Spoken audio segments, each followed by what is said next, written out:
El protagonista está en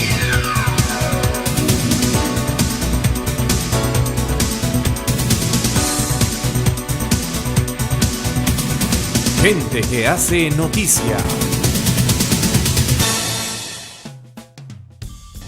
Señoras y señores, cordiales saludos, les saluda Eduardo Zapata y como siempre nosotros semana tras semana con los protagonistas de la noticia. En esta oportunidad vamos a comenzar ya a hablar de temas políticos, se aproximan las elecciones, ya hay algunos precandidatos, también el escenario político se va calentando, el escenario preelectoral.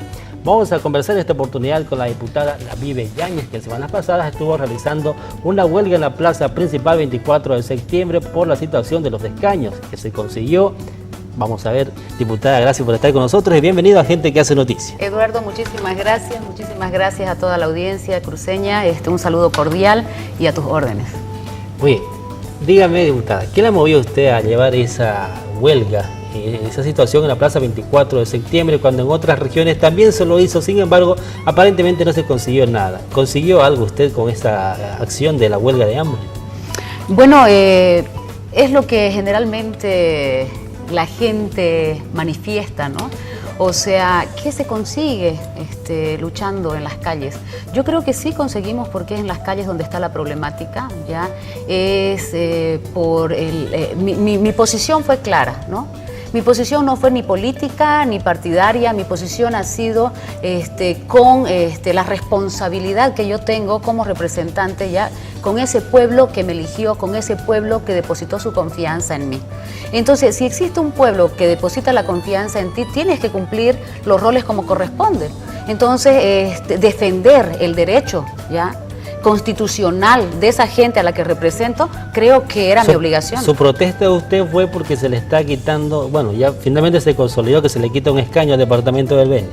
Sí, mi protesta es de que el presidente de la República, don Juan Evo Morales Ayma, no cumple en realidad con la Constitución Política del Estado, o sea, viola todo el tiempo la Constitución Política del Estado, y yo soy una persona pues política por naturaleza, ¿no? En la vida todos los días nosotros estamos empapados de la política, y cuando yo era una ciudadana más observaba al sindicalista Evo Morales Ayma luchar en las calles, y decía que la única forma de que el pueblo se manifieste era con la protesta callejera. ¿Por qué? Porque era la única forma de que los gobiernos escuchen, de que presten atención a la población. ¿Cuántos parlamentarios son los que le corresponde al Beni? ¿Senador, diputado? 13. Son 13, entre senadores, 9 diputados y 4 senadores. ¿Por qué solamente la Vive Yáñez hizo la movilización o esta huelga? Porque es un tema de conciencia, ya le digo yo, a mí ¿Dónde están los otros 11 o 12? Habían diputados que estaban haciendo huelga en la ciudad de La Paz, estaban una senadora y habían 2 parlamentarios del Beni.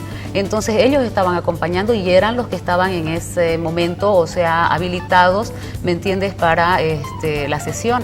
Entonces los cívicos estaban en la ciudad de Trinidad. Los que estuvieron ausentes siempre fue esa institucionalidad política partidaria. ¿Quiénes fueron? Esa es la institucionalidad, o sea, a los que realmente le corresponde pelear y luchar los intereses regionales y los intereses del pueblo, que estamos hablando de los representantes de las gobernaciones, los representantes de las alcaldías, los representantes cívicos, que si bien los cívicos estaban ahí, o sea, cuando ya hay que defender concretamente, ¿me entiendes?, las posiciones, los derechos del pueblo, ya hay una posición de negociación política, y es eso lo que yo creo como política representante de un pueblo que se tiene que romper.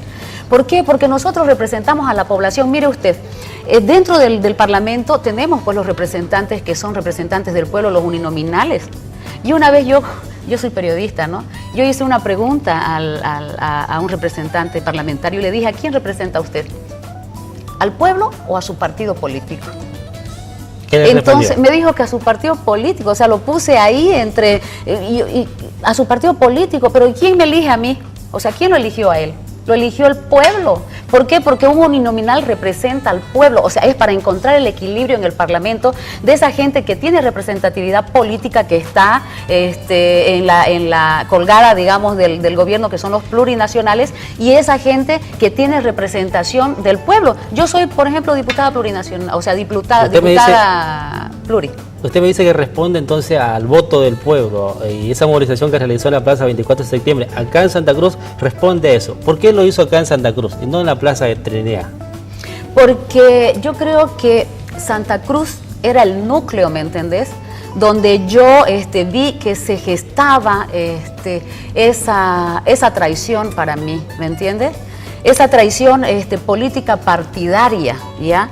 O sea, porque el pueblo cruceño, por ejemplo, es un pueblo como el mío, ¿ya? Que espera mucho de esa representación política. Pero en este caso... Y esa representación política de pronto, entre bambalinas, negocia con el poder centralista. Y de pronto dice, no, declaramos enemigo del pueblo usted también a Evo Morales. quiso darle un mensaje también usted entonces a los parlamentarios de Santa Cruz. Quise darle un mensaje a Bolivia. Quise darle un mensaje a Bolivia de que nosotros no podemos entregar la vida, ¿ya?, a quienes no tienen la capacidad de representarnos.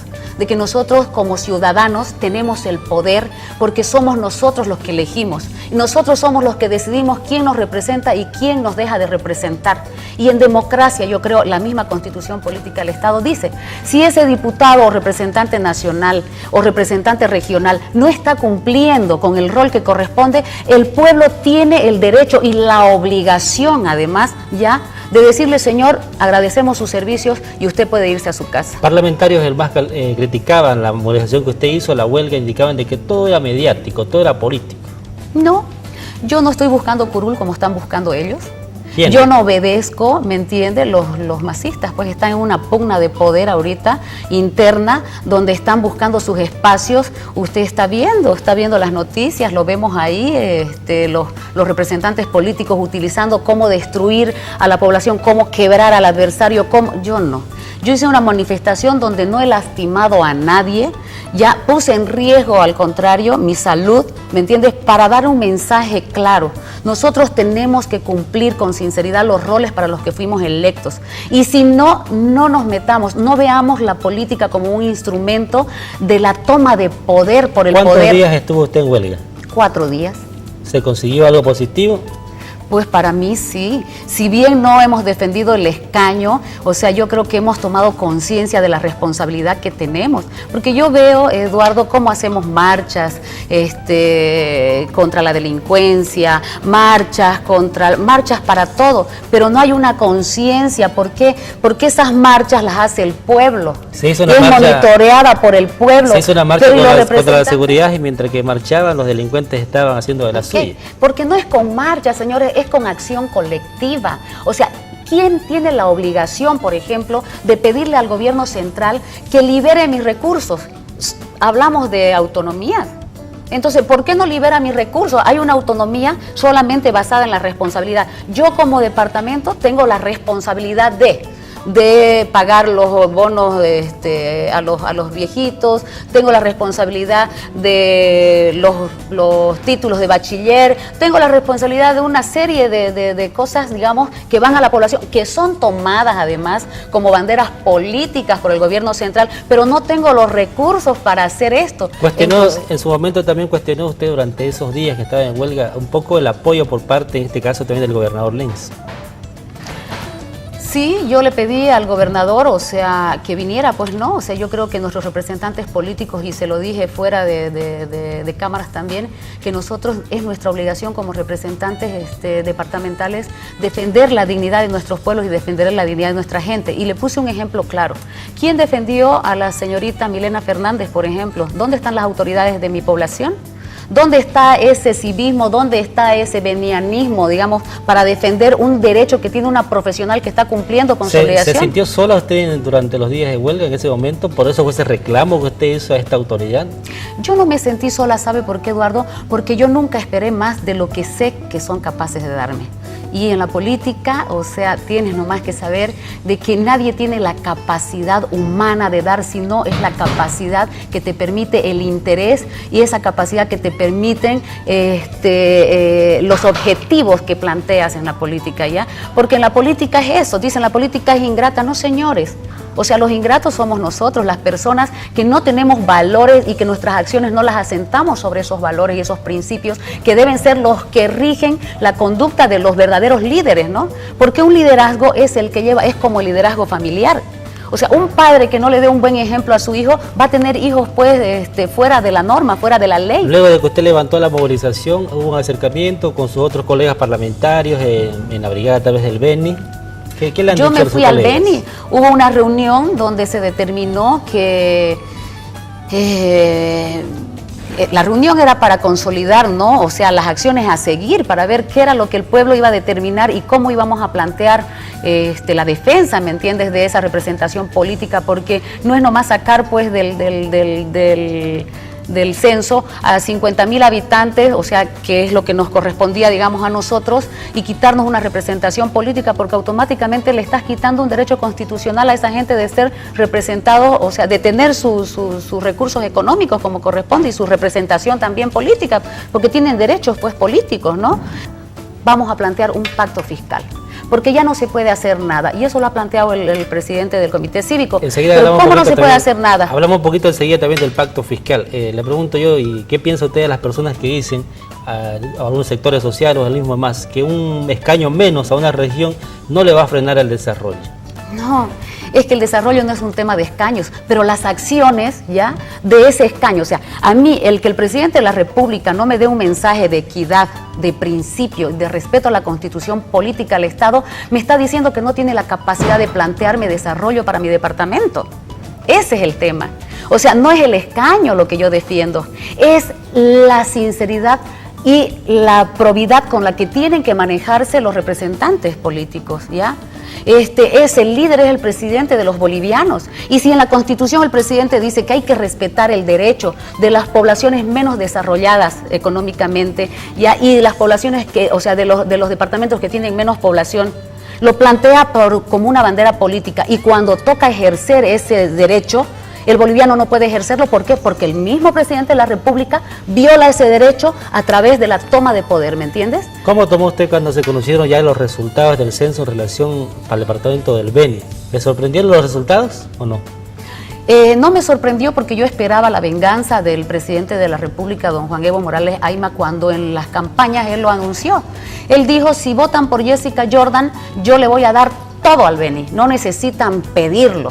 Y si no votan, aténganse a las consecuencias. Y estas son las consecuencias. Entonces a mí me lastima ya de que ese pueblo que espera ya ser defendido por sus representantes, o sea, vea, como siempre lo he manifestado, esa representación política genuflexa ante el poder. Bueno, y finalmente, después de toda la huelga que usted hizo, la movilización en diferentes departamentos también, se aprobó ya la ley que va a permitir la nueva redistribución de escaños, pero no se lo hizo con bombos de platillo como otras veces, o como se tiene acostumbrado últimamente, que se promulga un decreto, una ley, en Palacio de Gobierno hay un acto. Esta vez no se hizo.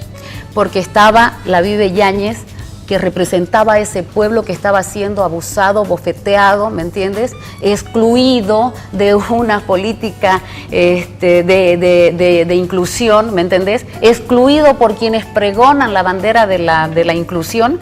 Entonces estaba ahí diciendo, señor presidente, o sea, aún tenemos esperanzas de que usted tenga el valor de decir me equivoqué y pueda revertir esa ley que ha sido aprobada por un parlamento sin conciencia de levantamanos, porque ahí están los representantes del Beni. Entonces el MAS, o sea, los representantes del MAS votaron contra su región. Entonces, a ver, escúchame, Eduardo, o sea, si a mí me eligen para defender los derechos de mi pueblo, ¿por qué yo tengo que defender los intereses de un partido político? Porque esa es la política, dicen. Para mí no es esa la política. Y si nosotros no estamos, ¿me entendés?, conscientes de que debemos cambiar esa actitud, esa forma de hacer política, nunca vamos a lograr el desarrollo, porque el desarrollo ya no significa un escaño. El desarrollo significan esos recursos que tienen que ir destinados a la educación de este país. ¿Tuvo miedo el presidente para promulgar esta ley en público? Porque el ministro de Obras Públicas dijo de que era cuestión de protocolo, y el presidente tenía una agenda muy apretada, por eso solamente se la promulgó y ya está en la Gaceta. Lo que pasa es que el presidente de la República maneja muy bien su imagen, ¿no? Entonces no tuvo miedo, porque las personas que no tienen conciencia no tienen temor, ¿me entendés? ¿Ya? ¿Por qué no lo hizo público entonces? ¿Por qué? Porque salir a hacer público eso, sabiendo que no es correcto lo que está haciendo, entonces daba la imagen, y como todo cobarde, pues siempre hace entre cuatro paredes.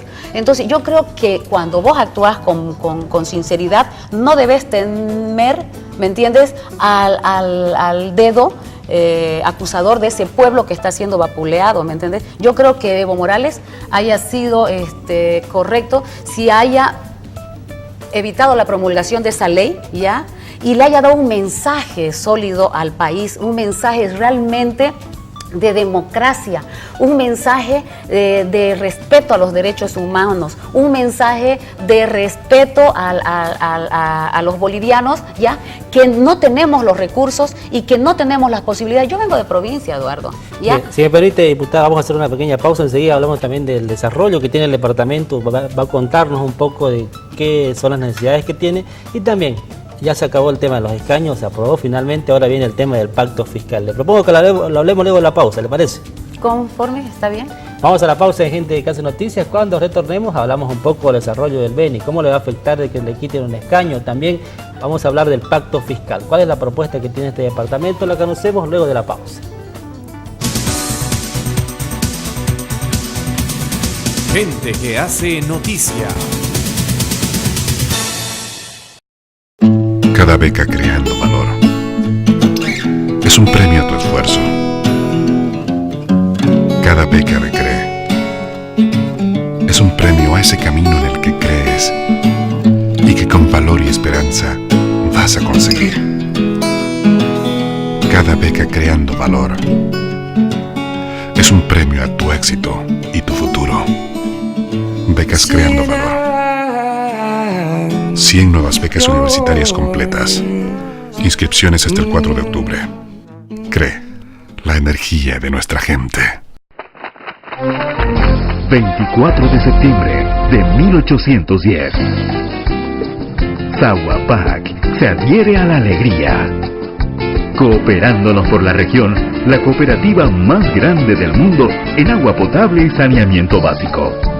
Por Santa Cruz, construcción de miles de kilómetros de agua potable y alcantarillado sanitario. Por Bolivia, construyendo las bases del desarrollo humano de más de 1.300.000 personas. Felicidades, Santa Cruz. Cooperándonos. Sahuapac, el agua de todos.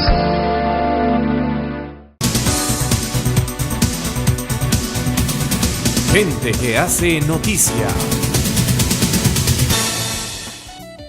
Segundo bloque del programa de Gente que Hace Noticia. Estamos en compañía de la diputada por el departamento del Beni, Lavive Yáñez. Gracias por estar con nosotros una vez más. Me decía usted antes de ir a la pausa, la parte del desarrollo. ¿Cómo está el desarrollo productivo, social en la parte del Beni? Bueno, es lamentable realmente, o sea, los benianos y toda persona que va al departamento del Beni va a comprender, mire usted, que la gente que visita el Beni va a su capital, ¿ya? Ni siquiera estamos hablando de los pueblos que están alejados de las provincias, ¿me entiendes? Estamos hablando de la capital. La capital, estamos en pleno siglo XXI, en este mundo interconectado, ¿me entiendes? En esta globalización que debería ayudarnos a salvar las diferencias, ¿me entiendes? Del subdesarrollo. Y eso venimos a hablar de la educación, venimos a hablar, ¿no?, del subdesarrollo que hay en materia de salud, etcétera, ¿ya? No tenemos agua.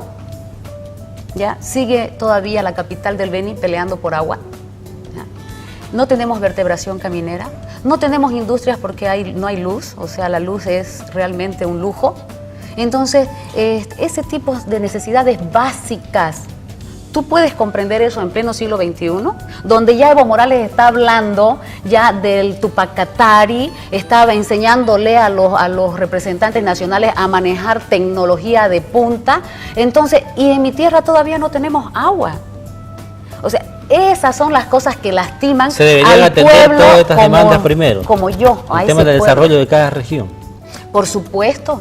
O sea, yo les dije el otro día, hay que enseñarle a los políticos, hay que enseñarle a los representantes nacionales, hay que enseñarle a las juntas vecinales, hay que enseñarle a los padres de familia, hay que enseñarle a la iglesia a que trabajemos conjuntamente acción, capacidad conjunta para poder actuar en contra de todos los males que aquejan a la población.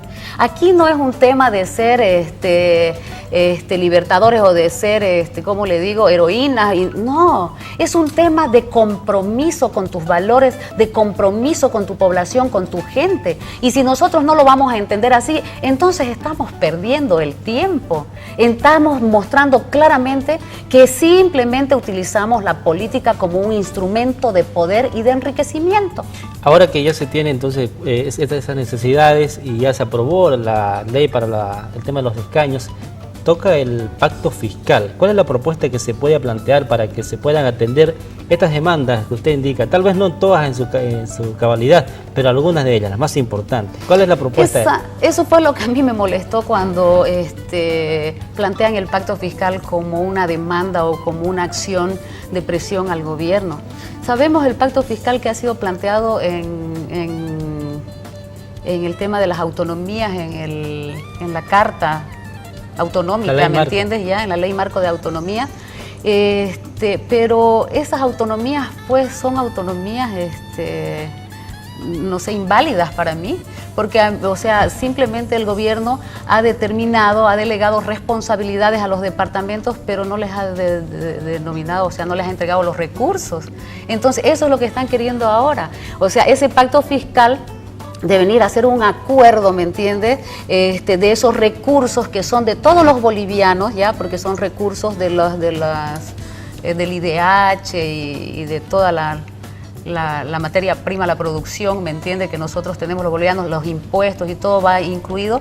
Esos recursos nacionales, ya, tienen pues que ir a ser, en primer lugar, repartidos equitativamente. ¿Cuál sería la manera más equitativa? En segundo lugar, tienen que ir a cubrir las necesidades reales de la población. Y yo nunca he visto, por lo menos hasta hoy, que las autoridades departamentales digan, bueno, señores, tenemos 530 millones de bolivianos para el departamento del Beni. A ver, hagamos una audiencia pública. ¿Cómo nosotros? ¿Dónde son las necesidades básicas? ¿Qué dice la población? ¿Ya? ¿Dónde vamos a plantear, o sea, el desarrollo? ¿Qué es lo primordial? ¿Qué es lo básico? Si comenzáramos por ahí, le aseguro que ya hayamos tenido agua, que ya hayamos tenido una buena educación, un buen nivel de salud, ¿me entiendes? Hayamos tenido por lo menos algún camino o nuestras calles, por lo menos en la... O sea, no tenemos nada porque no hay esa voluntad política. Yo quisiera ya que así como lo hizo don Carlos Mesa en su oportunidad y nos dio, por ejemplo, wow, así nos planteó, esta es la economía del país.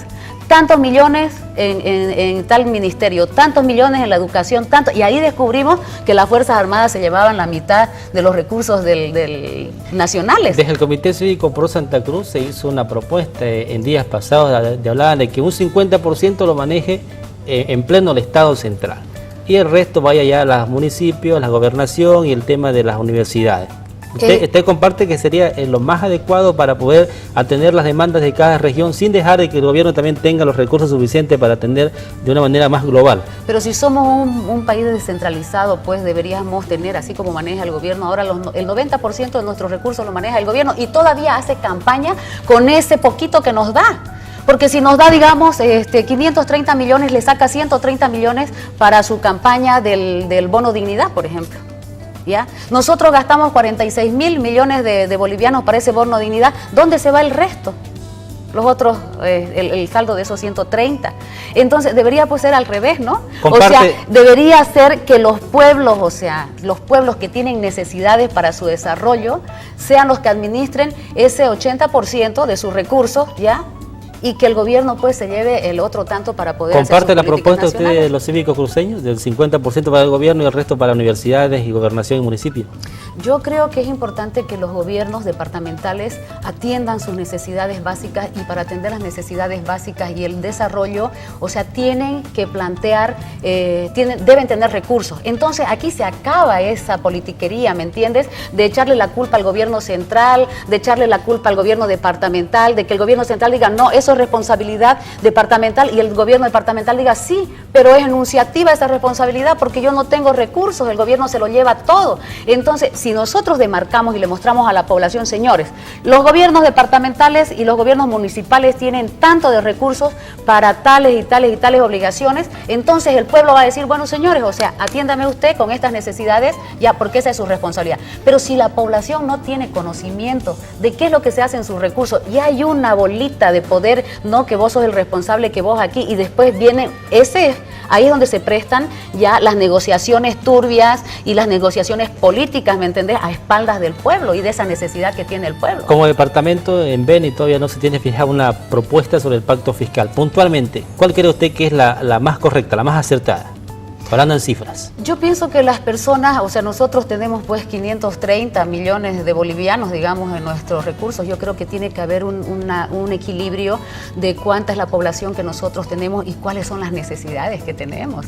Hemos concentrado todos los recursos económicos en las urbes, en las grandes urbes, y yo no es que no quiera que los departamentos grandes como La Paz, Santa Cruz tengan desarrollo, pero nos nivelaremos, o sea, ahí es donde yo propongo un poquito la equidad social, la equidad económica, la solidaridad, ¿ah? Si somos hermanos y queremos avanzar y luchamos por esas autonomías, ¿me entiende? Entonces tenemos que luchar pues por todo. O sea, y por todos. No vamos a luchar cuando nos interesan a unos, ¿ya? Que nos apoye el resto, y después, cuando ya usted ha visto ahora los benianos, los chuquisaqueños y los potosinos, los 3 departamentos más deprimidos económicamente de Bolivia, somos los que hemos sido ahora una vez más golpeados y con esa indiferencia política, ¿me entiende?, de nuestro país. Bueno, finalmente hay regiones que no han tenido una posición firme para el pacto fiscal. Sin embargo, también el gobierno propone de que se lo pueda hacer después de las elecciones. ¿Cómo considera esto? ¿Cómo lectura este hecho usted? El gobierno ha dicho que no va a haber pacto fiscal, porque el gobierno, si hace las leyes como las ha hecho, es porque tiene intereses políticos. Entonces, si cuando se concluyeron, o sea, cuando se peleó por las autonomías, el gobierno se arrogó ese derecho autonómico que no tenía porque él lo negó desde el principio ya, y después ya se hizo el abanderado de las autonomías, entonces lo ha hecho pues solamente políticamente, como que se hace todo en este país, ¿me entiendes?, para ganar votos. ¿Por qué? Porque ahí en lo que está escrito, que es lo que no conoce el pueblo, ¿ya? Ahí dice claramente, o sea, no hay recursos. O sea, hay responsabilidades pero sin recursos. Entonces seguimos con un centralismo que nos mata ya, y no esperemos pues del gobierno lo que no ha tenido la capacidad de darnos en 8 años. Por favor, seguimos todavía creyendo. Ahorita otra vez está pues en campaña electoral. ¿Usted considera entonces que pese a lo que se haga, el gobierno va a seguir con un plan que supuestamente ya tiene? Pese a lo que se haga. Por supuesto, o sea, el gobierno va a seguir con su plan mientras nosotros se lo permitamos. Oiga, ¿cómo se fue Gonzalo Sánchez de Lozada? ¿Ah? ¿Por qué se fue Gonzalo Sánchez de Lozada? Yo me pregunto.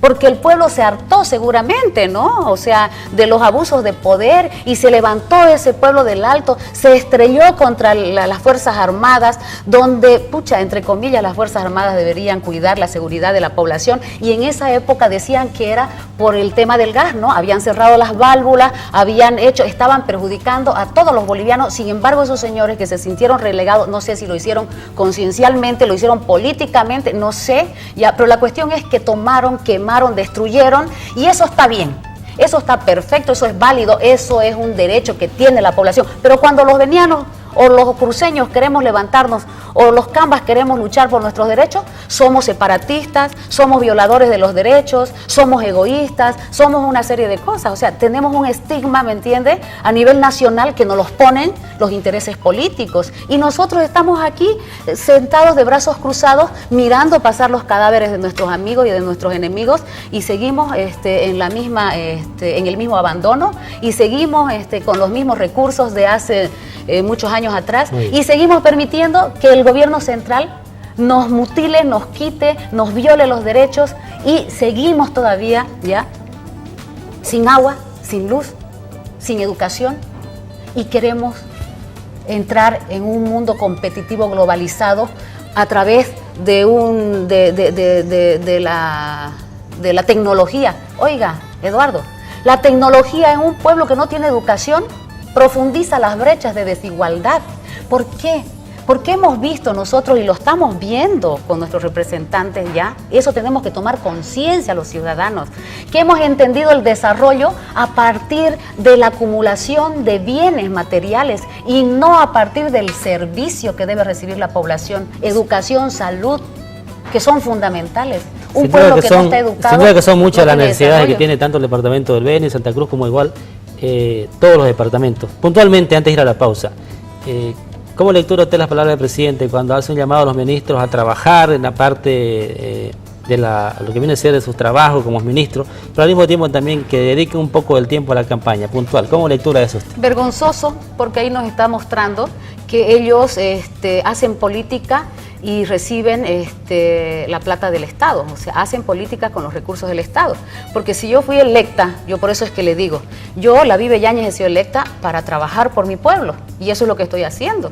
Entonces, primero terminaré pues mi gestión, concluiré con mi gestión ya para poder hacer proselitismo político.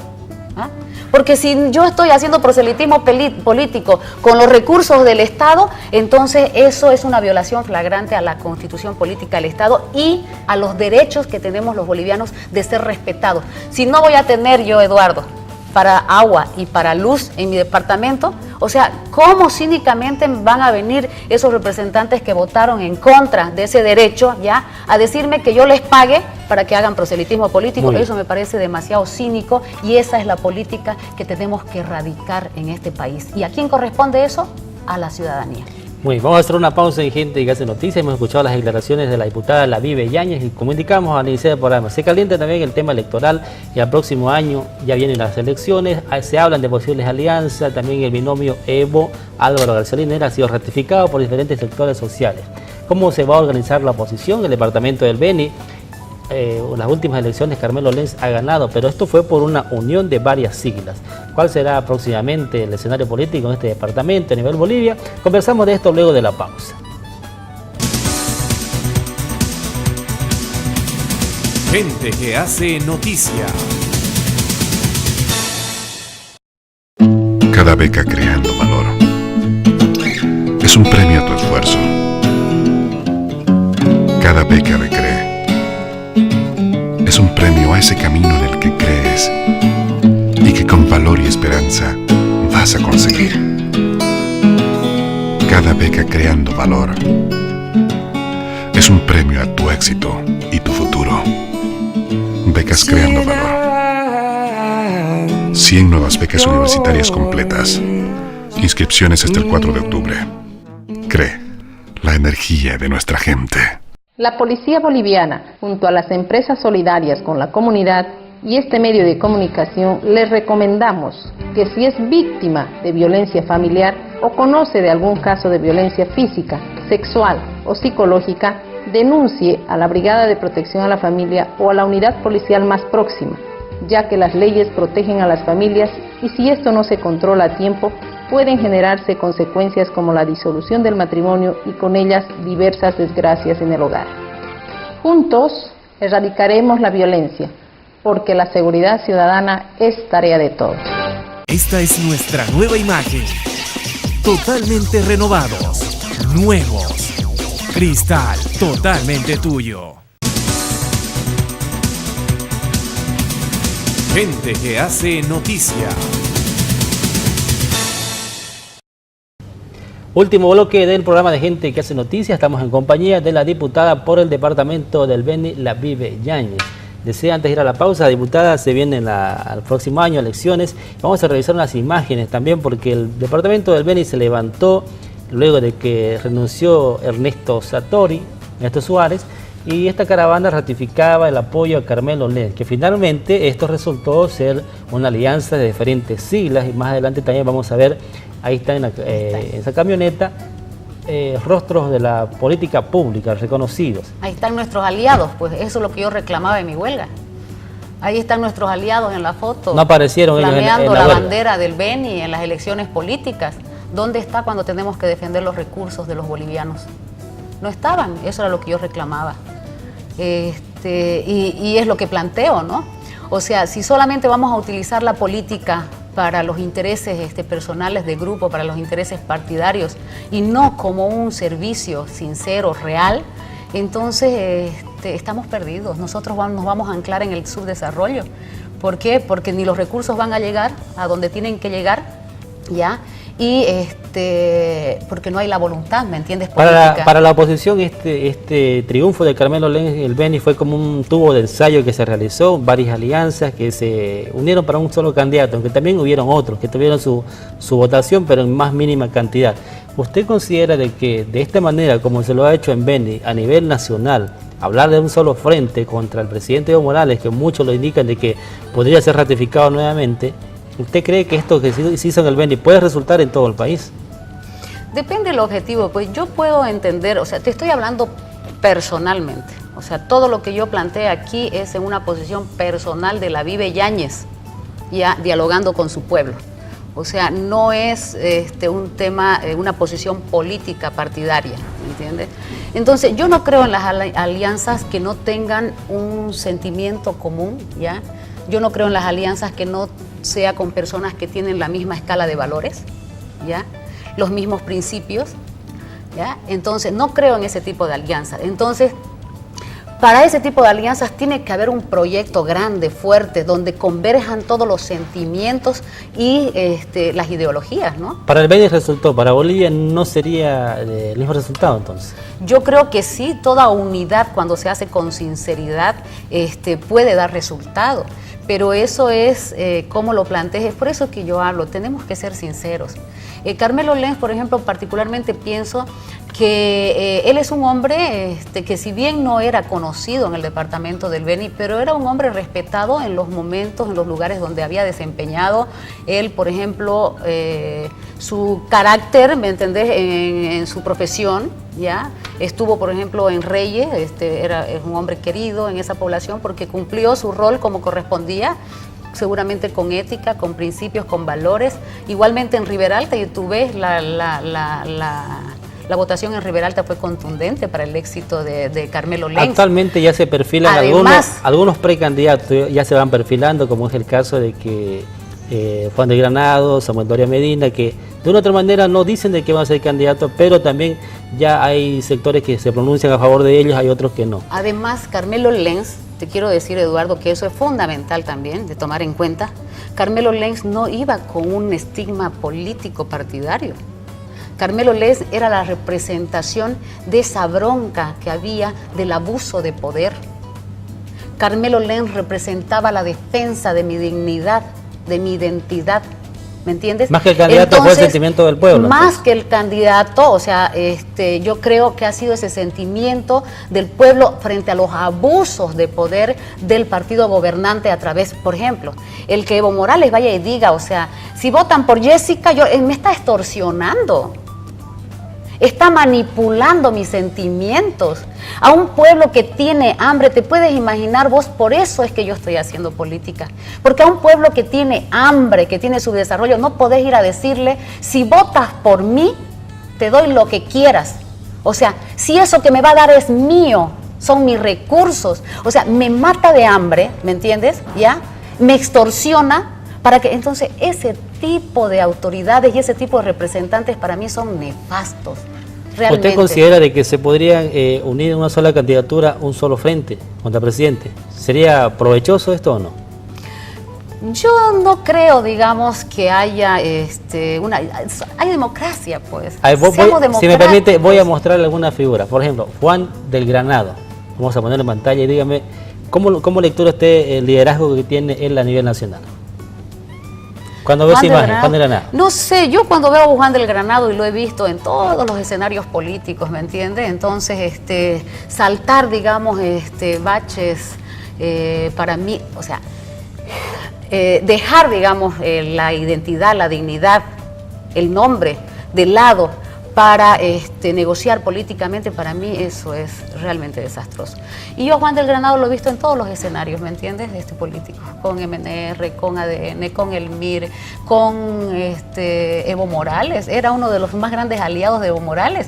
O sea, ¿sabes qué pasa? Que eso yo no comparto, o sea, me alío a vos es porque tengo los mismos valores que tienes tú, ¿o no? Si me alío contigo es porque porque estoy hablando el mismo idioma, ¿me entiendes? Entonces no va a ser que no me cumpliste y ahora ya no servís. Muy bien. ¿Me entendés? Ahora Entonces, para mí pregunto, eso es otro de los líderes, Samuel Doria Medina. Samuel Doria Medina, yo me pregunto, ¿quién le entregó la constitución, la constituyente a Evo Morales? Fue la representación política de ese entonces. No sé cómo se habrán dado los negocios, los compromisos, los contubernios, porque eso es lo que un pueblo nunca entiende, pero lo que nosotros observamos de acá, hay intereses, ¿no? Hay intereses políticos económicos, y esos intereses políticos económicos a veces te hacen perder, digamos, la identidad no social, ¿no? Muy bien. Otro de los líderes, puntualmente vamos a responder sobre el tema de los liderazgos. El gobernador cruceño Rubén Costas, que busca perfilarse, y hay sectores en Cochabamba, otros departamentos, que también se han pronunciado en torno al liderazgo del gobernador. Yo pienso que los políticos debemos tener el valor, ¿ya? De cuando llevamos adelante la representación del sentimiento de 1 millón. El sentimiento del millón se hizo en la representación política de Rubén Costas. Entonces, ¿dónde nos perdimos? ¿Dónde se perdió ese millón? En el camino político. O sea, yo el otro día hice una pregunta, ¿no?, directa. O sea,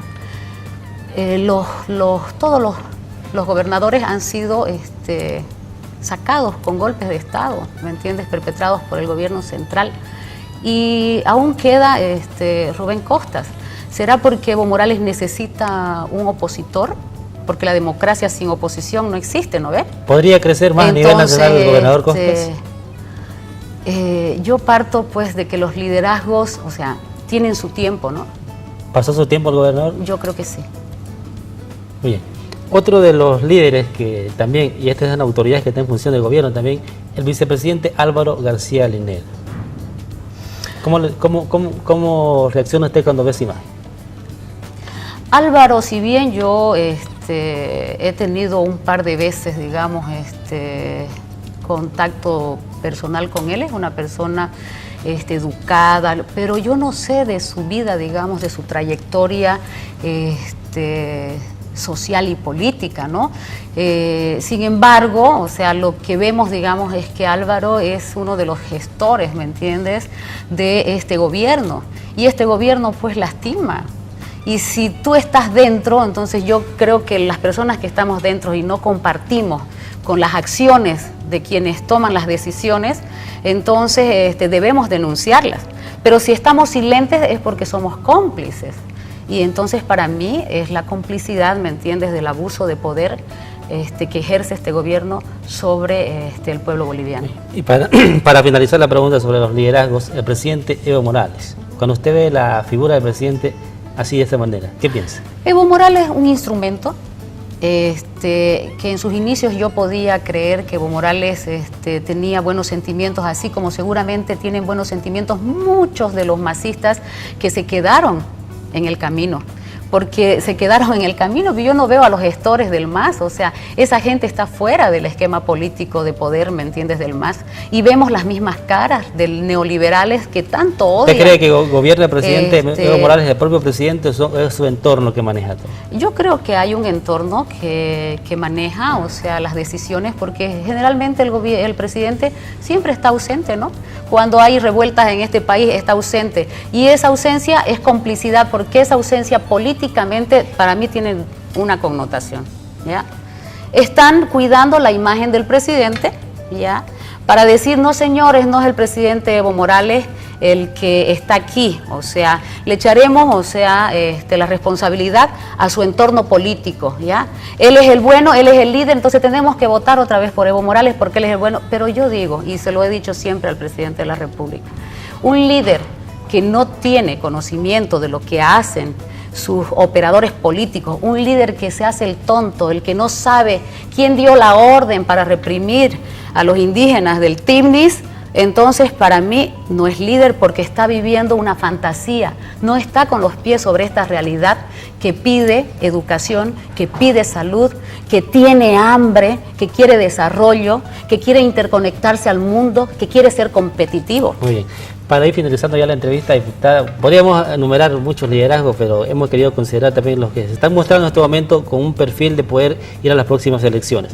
Para finalizar la entrevista, la Vive Yáñez como ciudadana del Beni, ¿va a continuar en el camino de la arena política para las próximas elecciones? Yo vi el tema político, bueno, siempre he sido una luchadora y quienes me conocen saben que he sido una luchadora permanente desde los roles que me ha tocado desempeñar. Yo soy comunicadora social. ¿Pero va a seguir y la desde política? las cámaras, permíteme, desde las cámaras he hecho política siempre. Siempre he hecho política, porque para mí no política partidaria. Yo siempre he hecho política social en mi vida y pensé que la política partidaria podía darme la posibilidad, ¿me entendés?, de instrumentalizar esa mi vocación de servicio, ¿ya? Pero lamentablemente no se puede. ¿Por qué? Porque, o sea, los que toman el poder y los que deciden, ¿me entiendes?, son personas que tienen un concepto totalmente diferente al mío de lo que es hacer política. En esos términos, ¿ya?, la Vive Yáñez no hace política voy a terminar mi gestión y si existe la posibilidad de construir un liderazgo, ¿me entiende?, comprometido con su pueblo, si existe la posibilidad de que los bolivianos querramos realmente salir de la dependencia y el sometimiento, ¿me entiende?, de los caciques. De momento no tiene nada definido del país, no. Yo le digo así, quiero cumplir primero con mi rol, ¿ya? Responsablemente me manejo en la vida, o sea, esa responsabilidad, esa confianza que me dio mi pueblo es hasta que concluya mi mandato. Concluye mi mandato y yo voy a seguir trabajando por Bolivia, no sé desde qué lugar, pero intenciones políticas o búsquedas de curul no es mi objetivo. Muy bien, se nos ha terminado el tiempo, diputada, para finalizar cortito lo que quiere decir. Yo quiero decirle, agradecerte primero, Eduardo, por invitarme, y quiero decirle al país que no busquemos culpables de nuestro subdesarrollo. Los culpables somos nosotros.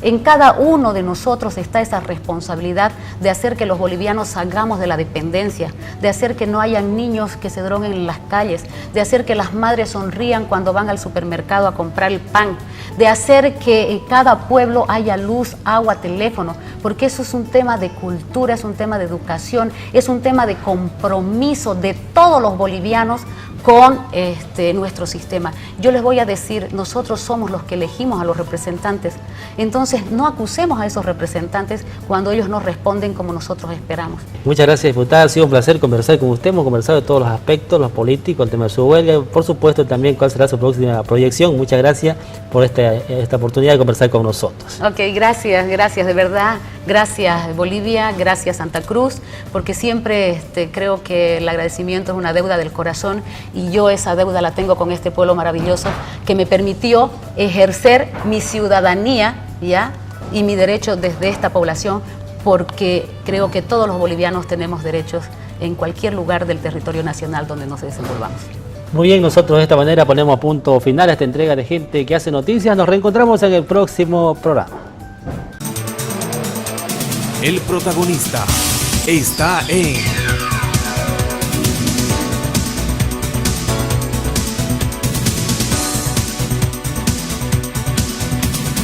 Gente que Hace Noticia.